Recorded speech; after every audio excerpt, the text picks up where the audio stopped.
Ang laki ng kinita mga kainday. Eto na, pakita ko sa inyo. Mga kainday! Wow! Nagulat ako sa nakita kong mga kainday.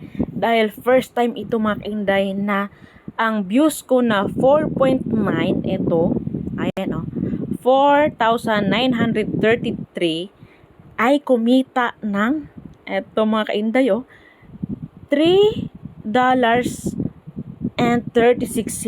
Wala mga kainday, for the first time. Ang laki ng kinita ng video mga kainday. Allah, grabe mga kainday. Di ko talaga akalain mga kainday nakikita siya ng ganito kalaki. Mga kainday, hindi ko akalain na ganon ang kikitain ng 4,933 views. Kaya kayo dyan mga kainday, tuloy-tuloy lang sa pag-upload kasi ang laki pala ng bigay ni YouTube. Sisikapin kong magkaroon ng ganong views uli mga kainday.